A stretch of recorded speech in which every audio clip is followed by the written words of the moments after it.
Tá bem, então tá gravando já. Então, boa tarde, gente. Meu nome é Nadine, eu sou representante do diretório acadêmico, sou estudante do 4º ano do curso de medicina aqui da FURG, sou da TM 23, e junto com a Carol, a gente vai falar hoje sobre o que é lugar de fala. A gente escolheu esse tema porque é um tema muito falado hoje em dia na internet, vocês já devem ter ouvido o pessoal falando sobre lugar de fala, é meu lugar de fala, não é meu lugar de fala, e acontece que às vezes isso é usado de uma forma um pouco equivocada, então a gente vai tentar trazer para vocês aqui, para vocês entenderem um pouco melhor. Eu sou a Carolina Navajas, né? Assim como a Nadine, sou voterana de vocês, né? Voterana de vocês. Também faço. Terana, eu acho. É, né? Bisavó. Gente, o tempo passa. E aí. Então, a gente aproveitou esse espaço, né, para conversar com vocês sobre o que é lugar de fala, mas aí ela vai ser mais ou menos uma apresentação que vai ser uma sementinha, assim, para vocês entrarem no universo acadêmico com o pensamento crítico mais cutucado, assim, né, para vocês passarem por essa formação de uma forma mais completa. E aí, pelo que a gente acompanhou da última palestra, vocês estão super abertos para isso e gostam, então acho que vai ser demais, assim.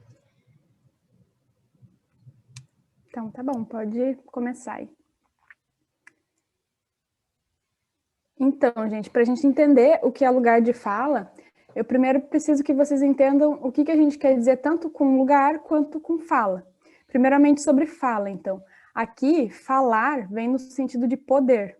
Então, falar se refere ao discurso. O que é discurso, então, né? Por exemplo, vocês devem lembrar, provavelmente a maioria aqui, quando esteve no colégio, aprendeu que Pedro Álvares Cabral descobriu o Brasil. Mas espera aí, como assim Pedro Álvares Cabral descobriu o Brasil? De quem é esse discurso? Quem que está narrando essa história para a gente? Eu acredito que não sejam os indígenas que estão narrando essa história, né? Porque se fossem eles, eles contariam isso de uma maneira diferente. Então, quem está narrando esse discurso, quem detém esse discurso, são os europeus. Eles que estão contando essa história de que Pedro Álvares Cabral descobriu o Brasil. Por isso que discurso aqui, e fala, não é apenas como palavras ou frases que vão formar algum significado, mas sim como um sistema que estrutura todo o nosso imaginário social. Então, a gente tem que se perguntar, quem narra a nossa história? De que ponto de vista são contadas as nossas histórias? E aí, na nossa sociedade de hoje, a gente sabe que alguns grupos têm acesso a certos espaços, como a universidade, por exemplo, e outros grupos não têm. Esses grupos que não têm acesso a esses espaços vão acabar não produzindo conhecimento nesses espaços. Então, grupos que não têm acesso à universidade, grupos que não vão estar de forma justa nos meios de comunicação, grupos que não vão estar presentes na política, tudo isso faz com que as vozes dos indivíduos desses grupos não sejam ouvidas. Então, por isso que a gente precisa entender que o lugar de fala nos mostra como indivíduos pertencentes a determinados grupos possuem mais ou menos direito de falar e de serem ouvidos e de ocuparem espaços. Então, por isso, entendam que aqui falar não é somente emitir palavras. Aqui falar a gente traz como poder. E pode passar. E no curso de medicina, então, atualmente, de quem são as vozes faladas? De quem são as vozes ouvidas aqui? Bom, gente, eu já vou falar, né, matar o mistério. E sim, são os homens brancos e mais velhos. Se a gente for ver, né, os simpósios que tem, os eventos que tem, as referências que a gente tem quando a gente vai falar de uma coisa mais moderna e mais referencial mesmo, né, a gente pensa em um homem branco mais velho. E por que eu posso provar isso para vocês de uma forma baseada em dados, assim? Porque na última demografia médica no Brasil de 2020, que é realizada pela USP em conjunto com o Conselho Federal de Medicina, eles trouxeram que está acontecendo uma feminização da medicina. E é feminização, tá? Não feminilização, é feminização, ou seja, estão tendo mais mulheres médicas. Se a coisa, tipo, está ficando esverdeada, é porque ela não era verde. Então, se ela está ficando feminizada, é porque ela não era feminizada. Então, sim, a fala e o poder da fala da medicina ainda está na mão dos homens. E aí eu trouxe esse gráfico que está disponível lá na Demografia Médica do Brasil, 2020, junto com esses dados aqui embaixo, que também estão lá, para a gente comparar o que está acontecendo, né? O espaço das mulheres dentro da medicina e por que que essa luta contra as desigualdades de gênero, né, no espaço acadêmico de medicina ainda não terminou, está no começo dela ainda. Aqui em 1970, as mulheres eram só 15,8% dos médicos formados. E aí começaram a se abrir mais escolas de medicina, então tiveram mais oportunidades da mulher de participar desse ambiente. E aí, em 1990, atingiu 30,8% disso. E aí, a partir de 2015, as mulheres começaram a ser 40%, assim, da população médica no Brasil. Aí eu coloquei um asterisco em 2009, porque é isso que mostra aqui no gráfico. Em 2009, foi o primeiro ano que o número de mulheres registradas, né, novas médicas registradas, no Conselho Federal de Medicina era maior que o número de homens novos médicos registrados. E a partir disso, as mulheres sempre foram maioria, tá vendo? O risquinho azul são as mulheres. E mesmo as mulheres sendo a maioria nas médicas novas, né, tipo, na população nova de médicos, as mulheres são maioria, no número total de médicos, a mulher ainda não é maioria. Em 2020, os médicos homens eram 54,% e as mulheres eram 46,6%, né? E aí, um detalhe que eu queria fazer é que Maria Odília, que é o nome do nosso amigo, como que chama? Da gestão atual do DEA. Isso. Maria Odília, que é o nome da gestão atual do DA, é uma homenagem à primeira mulher negra formada em medicina no Brasil. E ela se formou em 1905. Então, tipo, imagina, ela era a exceção da exceção. Se em 1970 as mulheres eram só 15%, então eu acho legal a gente entrar nesse curso sabendo a história do curso, né?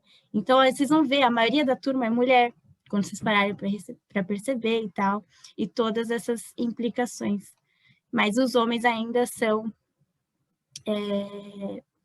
ainda detêm o poder de fala na medicina, apesar dessa ocupação. Então, é uma luta que continua. Bom, então agora que vocês entenderam mais ou menos o que é fala e voz, né? Que voz e fala está ligado a poder. Vamos entender então o que é lugar. Quando a gente está falando de lugar de fala aqui, a gente está falando de lugar social. Então a gente está falando de pontos de partida, basicamente, de que lugar social eu falo, né? E não estamos falando de experiências individuais, mas sim de que lugar social certos grupos ocupam e que esse lugar dá oportunidades para esses grupos ou restringe oportunidades. Então, isso é um debate estrutural e não individual. E aí, quando a gente para pensar nessa diversidade de experiências que diferentes grupos podem ter, a gente vai acabar fazendo uma quebra de uma visão universal. Por quê? Porque uma mulher negra vai ter experiências diferentes de uma mulher branca por conta da sua localização social. Então, uma mulher negra vai experienciar o que é o gênero feminino de maneira diferente de uma mulher branca.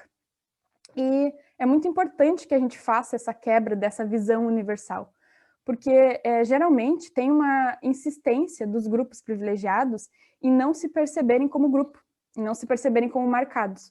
Ou seja, os grupos privilegiados não se entendem como um grupo no meio de outros grupos, mas sim como universais. O privilegiado é universal e os outros são os outros.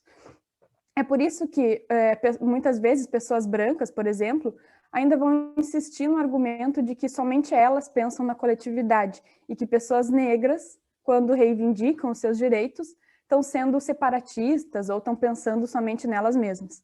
E aí eu trago para explicitar bem uma frase da Djamila Ribeiro, que foi retirada do livro Lugar de Fala, que é um livro que foi uma referência que baseou bastante a nossa apresentação aqui. E ela diz o seguinte: ao persistirem na ideia de que são universais e falam por todos, insistem em falar pelos outros, quando na verdade estão falando de si ao se julgarem universais. Então, de modo geral, lugar de fala, assim, de maneira bem simples, é lugar social de poder. Determinados grupos sociais têm determinados poderes em nossa sociedade. Pode passar, cara. Então, pensando nisso, no lugar social como lugar de poder e trazendo essa teoria para a nossa realidade, especificamente na FURG, eu quero apresentar para vocês essas ações afirmativas que existem dentro da FURG, que existem para continuar na diversificação da situação acadêmica, que hoje em dia é muito hegemônica. E aí eu queria apresentar para vocês o PET Conexões de Saberes da FURG, que é um projeto que veio para se aliar ao projeto de lei de cotas. Então, lembra que as mulheres começaram a fazer parte mais do grupo de médicos formados a partir do momento que tiveram mais vagas na medicina, se abriram mais faculdades de medicina? A cota, ela, ao invés de abrir mais vagas, ela garante que algumas dessas vagas sejam para os grupos em minoria nesses ambientes. Então, a gente vai ter cota racial, cota socioeconômica, cota quilombola, cota indígena. E aí, basta ter essa vaga reservada? Não basta ter essa vaga reservada. Então, são um conjunto de ações que a faculdade promove para fazer essa diversificação da academia. Então, o PAETS, que é um projeto de extensão do PET Conexões, ele tem 3 grandes pilares. 2 deles é o que me interessa aqui hoje. O primeiro é você dar insumos para as pessoas ingressarem no ensino superior. Então, são cursinhos pré-vestibulares baseados em educação popular espalhados pela cidade, que vão ajudar as pessoas a fazer o Enem, que não é uma coisa fácil, né? Então, para eles ocuparem essas vagas reservadas para eles, eles precisam de insumos, que normalmente também não fazem parte da realidade deles, né? Então, você vê que a maioria das pessoas que passaram em medicina aqui hoje provavelmente vieram de cursinhos particulares ou de ensino superior particular. Então, a educação popular vem para dar insumo para essas pessoas acessarem essas vagas. E depois que elas acessam essas vagas, existem as políticas de afirmações dentro da FURG, para a permanência dessas pessoas dentro da FURG. Porque, por elas serem minorias, por elas não pertencerem a esse lugar social, né, historicamente falando, elas não se identificam com esse espaço, elas não se identificam com as pessoas que frequentam esse espaço, e muitas delas desistem da formação acadêmica. Então, são feitos vários projetos para manter essas pessoas com vínculo com a faculdade. Aí eu convido vocês, a quem se interessou pelo tema, viajar dentro do site do PET Conexões dos Saberes da FURG, acessar esse documento, né, a Política de Ações Afirmativas na FURG, um espaço de formação permanente, para ver a história deles, tudo que eles vêm fazendo para manter as pessoas dentro da faculdade, produzindo e se identificando, né, com o espaço dentro da faculdade. E também convido vocês a seguirem o perfil do Instagram do Paideia_EduPop, que é um dos contextos, né, um daqueles cursinhos pré-vestibulares que eu comentei para vocês, que quando era físico, né, antes da pandemia, acontecia numa das salinhas do HU, que é onde vocês vão ter aula de medicina. E normalmente os educadores e educadoras eram estudantes de medicina. Então, se vocês se interessaram e quiserem fazer parte desse projeto como educador e educadora dentro do Paideia, vocês seguem a gente no Instagram e fiquem atentos que daqui a pouco, daqui a algumas semanas, a gente vai abrir processo seletivo para novos educadores e educadoras. E aí, retomando, né, um pouco para a ideia, né, de lugar de fala, eu e a Nadine, a gente achou legal ressaltar que o lugar de fala não é um termo, assim, que nasceu na internet do nada, assim, para a gente dar carteirinha, passe livre ou não, para as pessoas poderem ou não falar coisas. Ela nasceu de um de um termo chamado Feminist Standpoint, né, amiga? Standpoint.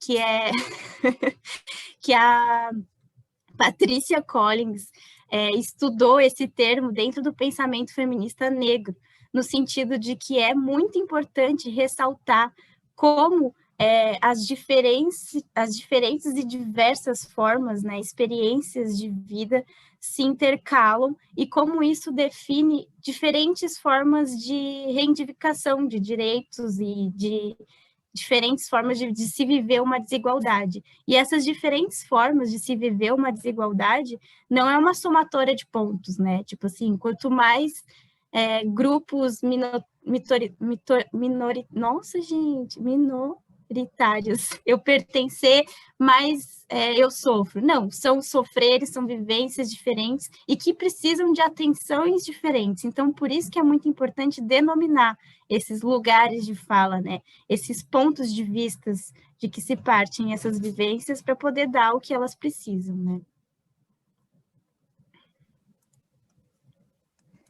E agora também fazendo uma distinção entre grupo e indivíduo.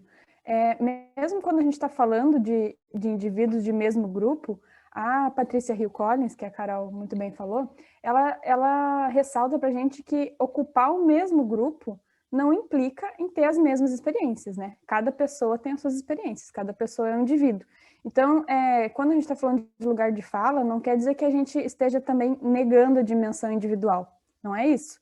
Só que a gente tem que se apontar para o fato de que justamente por essas pessoas ocuparem a mesma localização social, geralmente eles vão compartilhar experiências dentro dessas relações de poder.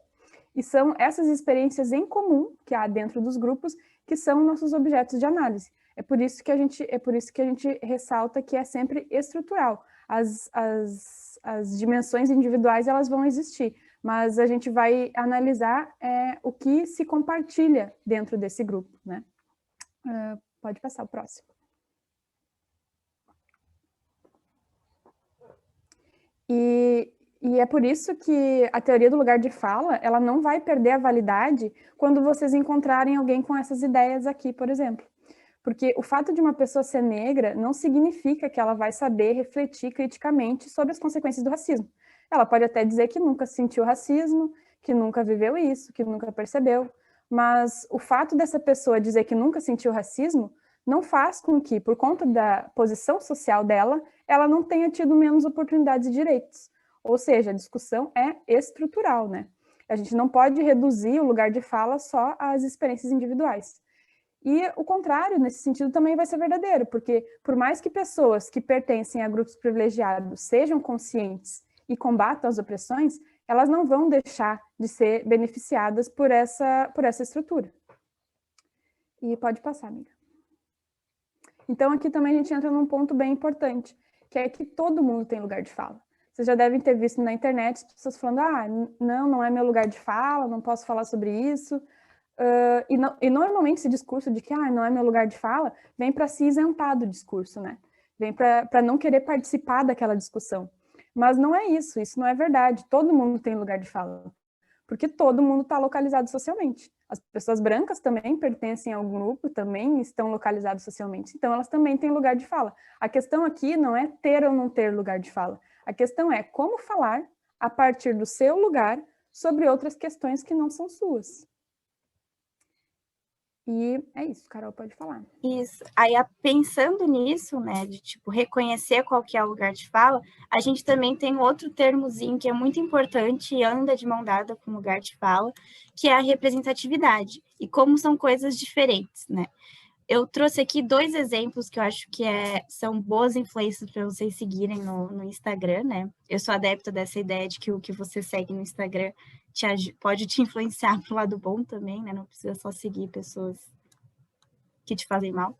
E aí, eu trouxe 2 pessoas muito interessantes. A Juliana Meirelles, ela foi convidada pela LAPSIC na 8ª Jornada Rio Grandina de Psiquiatria ano passado, para falar com a gente sobre uma prática clínica não gordofóbica. Bom, ela não é gorda, ela não pode falar de gordofobia. Não é bem assim, a gente já viu que o lugar de fala não se trata disso. Ela está falando sobre a prática clínica não gordofóbica, a partir dos estudos que ela faz, né? A tese de doutorado dela era baseada nisso, ela é especialista em transtorno alimentar e todas essas questões médicas que às vezes afastam as pessoas, né, os corpos gordos, das consultas médicas, por simplesmente o médico bate o olho na pessoa e acha que o problema da dor que ela está sentindo é porque ela é gorda. Não examinou, não fez exame de sangue, isso acontece muitas vezes, né? Foi o que ela abordou na palestra dela. Então, isso é muito interessante, a gente já começar o curso de medicina com essa pulga atrás da orelha. Porque o que a gente vai aprender na universidade é avaliar o ser humano que está na nossa frente, né? Então, a gente tem que tomar cuidado para não cair nesses preconceitos, assim, que podem prejudicar o paciente. E aí, do outro lado aqui, do lado da Meirelles, eu trouxe a Ellen Valias, que ela trabalha com a representatividade de pessoas gordas, né, de corpos gordos. O arroba dela é até @atleta de peso, porque ela quer ser uma representação para os corpos gordos. Tipo, os corpos gordos, eles podem praticar esporte, eles podem ser atletas, eles podem ser saudáveis. E é por aí que ela trabalha, com a representação. E aí eu recomendo vocês seguirem elas até para a gente construir juntos uma medicina menos gordofóbica. E aí, pensando nisso, o lugar de fala, ele deixa de ser uma carteirinha de pode falar e não pode, porque a gente precisa falar sobre as coisas, né? Então, se a pessoa que é branca não pode falar sobre racismo, ela não vai falar, então não vai ser um assunto de debate entre os brancos. E se a gente deixar só para os negros falarem sobre racismo, a gente vai estar sendo cruel com os negros, porque a gente vai resumir a existência deles ao racismo, sendo que são pessoas, são diversas e elas podem gostar e estudar muitas outras coisas. Então, o lugar de fala deixa de ser essa carteirinha e passa a ser um convite ao debate. Né, Nath? Aí, conta aí o contraponto, amiga. Exatamente.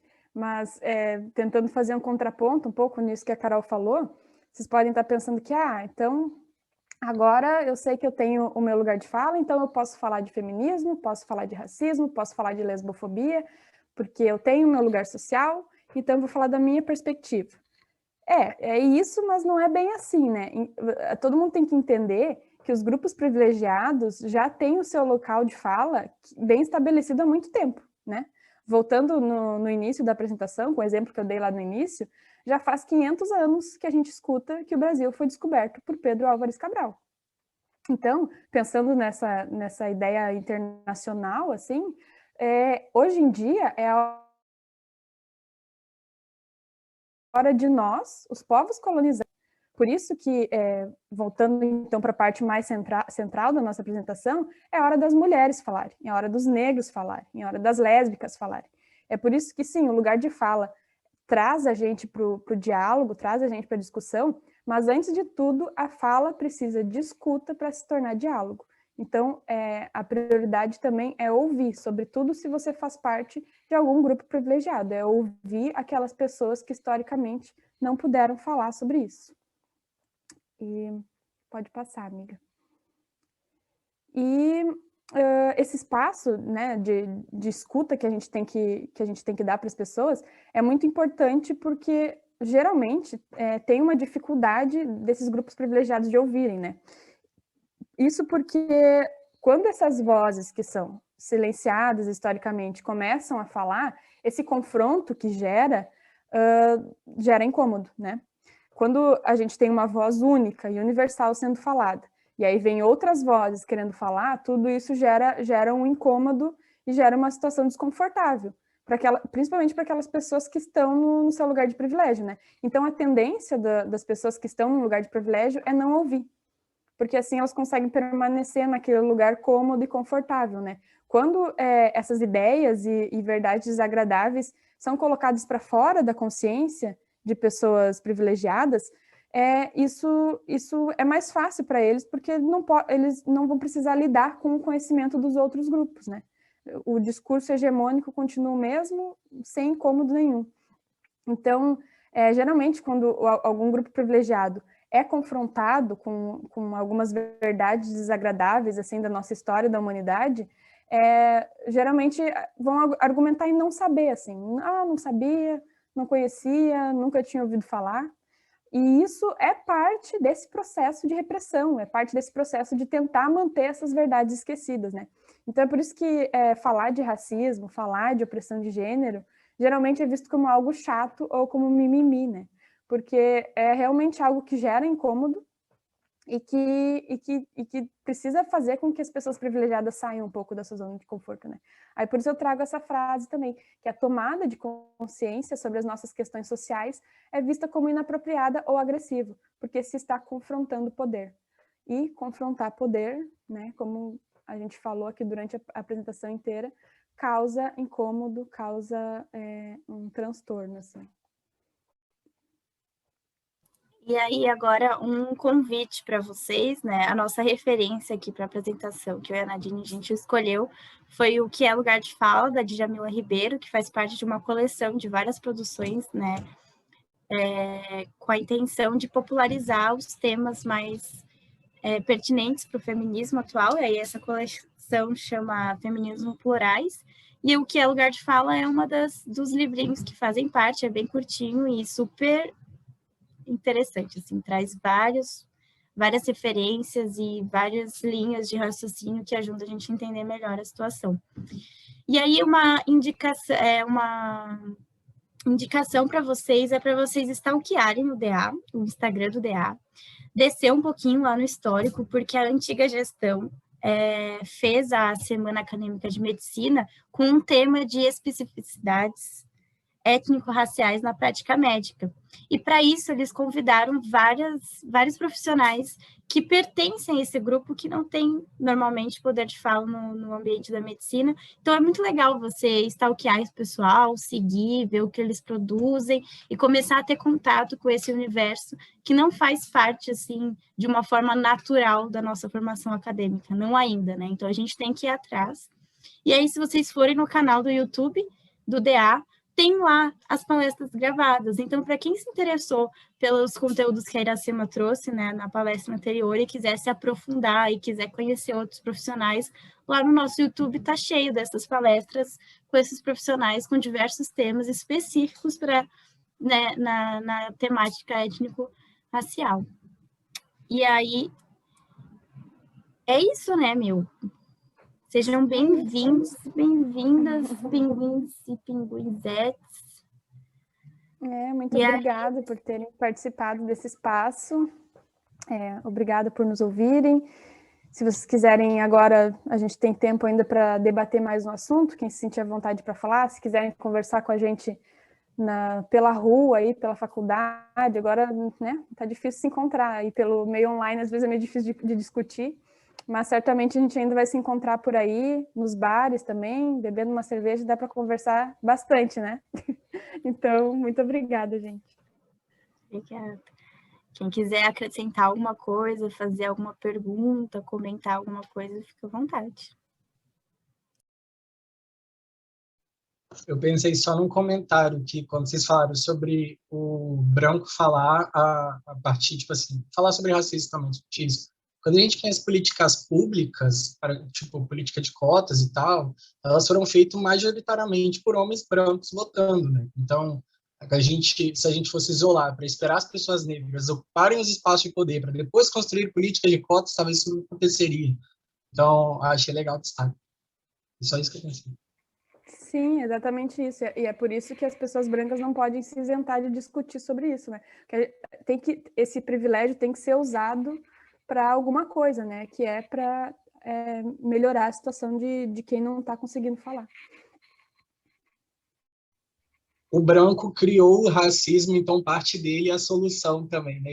A responsabilidade, ele não pode botar a responsabilidade da solução em cima de quem ele já está penalizando, né, estruturalmente.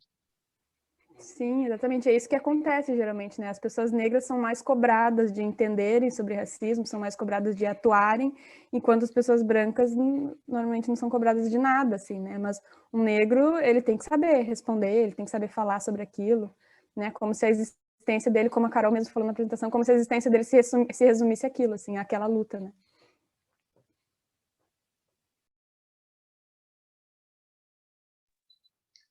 Muito boa palestra, meninas. Muito bom mesmo. Eu achei bem interessante, assim, diversos aspectos que vocês trouxeram aqui, né? Teve um slide que acho que a Nadine falou, né? Que tinha uma imagem de uma menina branca, né? Uma mulher branca, uma mulher negra. E a mulher negra dizia que ela nunca sofreu racismo e a mulher branca que ela nunca sofreu preconceito por ser mulher.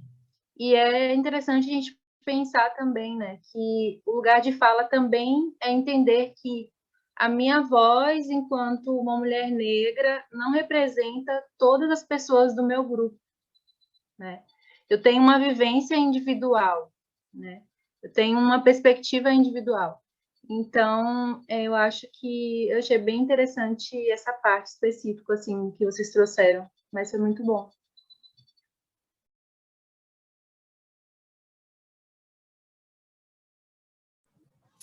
Aí eu queria reforçar o convite para vocês, se vocês quiserem participar do Paideia. Não sei se ficou claro que eu passei rapidinho, né? Só pincelei. E aí, sigam o Paideia no Instagram, porque ele é uma forma ativa da gente cooperar com essas ações afirmativas, né?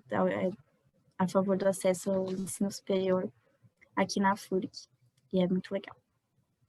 Paulo Freire na veia, para quem gosta aí.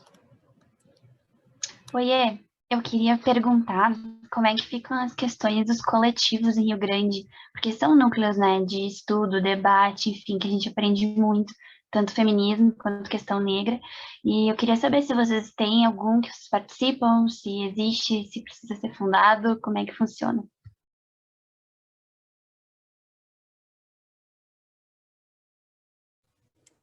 Eu sei que tem alguns coletivos que atuam dentro da FURG, tem coletivo negro, tem indígena, tem um grupo feminista, não é um coletivo, eles não se intitulam coletivo, mas tem alguns grupos, sim.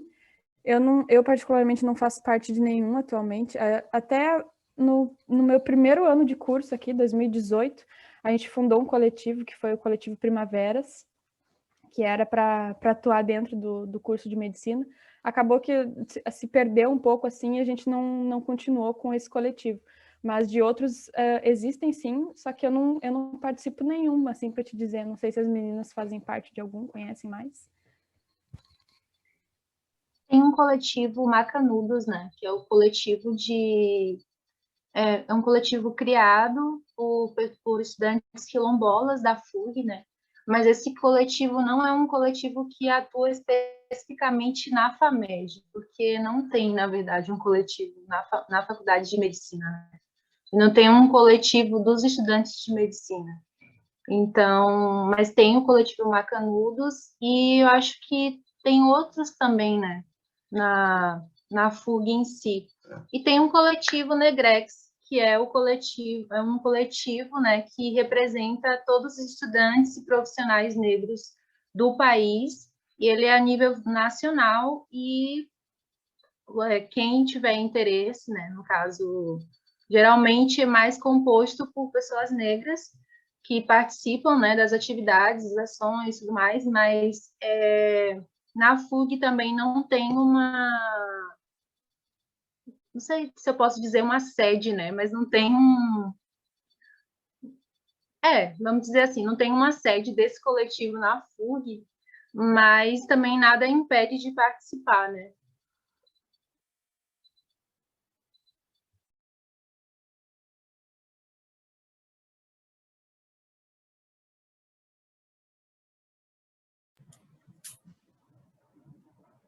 Eu não conheço nenhum coletivo, também não participo, mas a minha fonte, assim, de encontros alternativos à medicina, assim, que faz a gente debater esses assuntos, é o próprio PET Conexões da FURG, né? Lá no Instagram deles, eles divulgam as reuniões que eles fazem. Esse sábado agora, às 4 horas da tarde, sábado passado, teve feminismo e as suas aplicabilidades na educação popular. Então, quem gosta de estar tendo contato com esse tipo de conteúdo também, vale a pena seguir o PET Conexões, o Paietes, o Paideia. E é isso.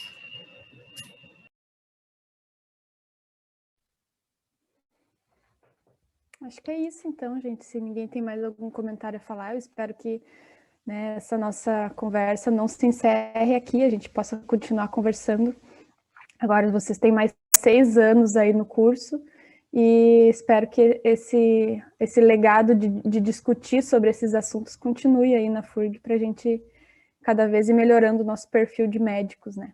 Então é isso, se nos encontrarem por aí, podem nos chamar, nos chamem nas redes sociais, se sintam bem-vindos.